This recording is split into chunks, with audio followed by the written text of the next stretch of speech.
What's up guys, Peter from Panda here. Hey, I bought myself this Flatpack barbecue grill. Just took it out of the box. I thought I'd unbox it here the rest of the way with you and just kind of show it to you. This actually came as a recommendation from a viewer, and I was kind of intrigued by it. And now that I see it, I'm kind of torn about what the philosophy of use on this little bad boy is. So it's actually bigger than I thought. So you can see there, you've got the kind of the unit itself, and then you do have this grill here, grill tray there, I have a clip which I just threw off to the side right there. So the way this little bad boy works, I believe, is it's kind of this V-shaped. Everything tacks very flat. So the cool thing is, if you look at how small everything gets compacted down, you could absolutely put this like a messenger bag. You know, it's like no bigger than the full-size MacBook Air for practical purposes. But the case of the grill kind of has a little handle when the legs are up like this. So you open it up like this, and you fold these legs down, and now they actually fold past each other. So one's a little bit smaller than the other, as you can see there, and they kind of create this little stand. Now the top of the grill has these little fold outs here, kind of like a pop-up 3D book, and then you can put the grill piece in it like this, and it kind of gets, there are some openings on the side which kind of look like they go over these the round portion, so it'll kind of braces it in laterally and forward and back. So I actually checked the instructions, and I actually have no idea what this thing is. Wasn't sure if this went in the holes or something, but couldn't tell you. So if you get it, don't look to me for guidance. Now, it is like a kind of a manger trough-like shape, and obviously if you pick it up, the legs are going to kind of fold back in on themselves, so it has to be seated on something. The bottom of it is not vented, so all the venting is on the side, presumably. There's like a piano-style hinge in the middle, so you're not going to get a lot of air coming up, but it's also nice because if you put something on it, you're not going to have to worry about too much grease or, like, say, ash falling straight down on something. And then the other thing is, and this goes to my issue with the philosophy of use, is even though it's not that big, it is relatively big. You can see here, and I have a package of Hebrew National beef franks on there. You could absolutely cook some hot dogs. You could cook a couple hamburger buns. So I'm not really sure if it's like meant for tailgate or camping. It's almost like not big enough for your convenient things where you would use charcoal, but it's not really small enough to make sense to go into a backpack. So I struggle a little bit with it. My guess is that because of the small size and the way it collapses, is that it's more geared for backpacking or kind of high mobility travel.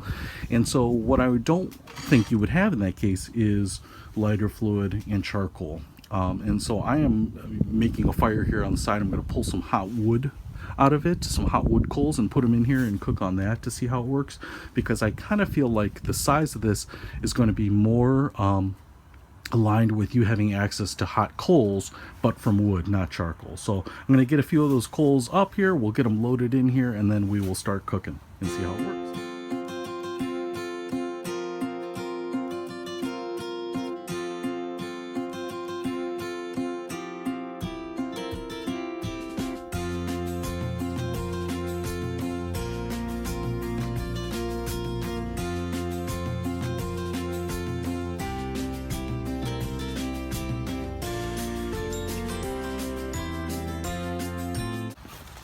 And I'm going to try not to choke out the fire. Then I'm going to put my Hebrew National hot dogs all up on this.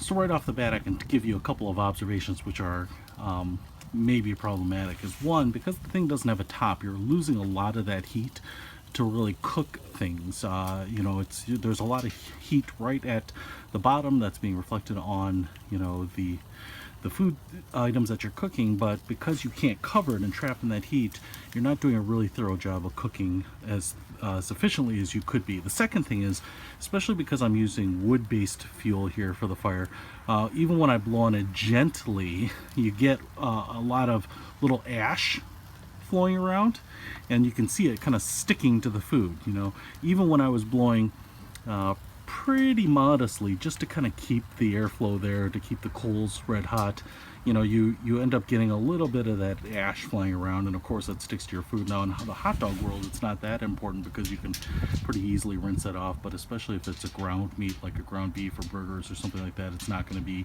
quite as easy. But obviously the ideal situation is to not have that flying around at all. So a couple of issues that I see right off the bat with this. Now some of that can be alleviated with using charcoal. So they have been cooking here a little while. I haven't even rolled them over because they're not super well cooked to begin with. You can see there they are starting to get a little bit of that kind of cooked hot dog look, and so the issue here is that they're gonna have to actually stay on there quite a bit longer than you would on pretty much any other open charcoal or barbecue grill. As you can see, as I was blowing to keep the coals warm, I'm maybe getting more debris on the hot dogs. Not a huge deal. I can actually put my hand over it, even though when I'm down here blowing, you can feel how hot it is, but just because you lose heat so quickly away from those coals, it's an issue that things are going to be much more slowly cooked. Now, if I don't have that aluminum foil there, obviously that's going to help. In terms of what I would probably do if I were cooking hot dogs, I'd actually probably roll them in the aluminum foil completely and just put them on there, kind of a little bit like hobo cooking. So I guess what I'm torn about on this thing is, if you have a fire and coals, instead of moving them from there to a grill like this to cook on, why wouldn't I just then wrap hot dogs in aluminum foil and just toss them in my fire, right? Really, the only thing here that's unique is to have a grill surface while I'm camping, as opposed to just putting something directly in the fire, which actually cooks and works very, very well. You know, if you have charcoal and lighter fluid, great, but you know, this isn't that deep of a basin to cook anything on, so I'm a little bit torn. I can understand why maybe these aren't the hottest selling things in the world. You know, maybe you can figure out a use for it for yourself, but for me, I'd either rather have a little tiny camping stove where you know, it's easy to carry, like the wood burning one that I showed you a little earlier, or I would just take aluminum foil and just camp directly into or on top of my camping fire. So hopefully that helps you. But this is the Flatpack Grill. Peter Von Panda out.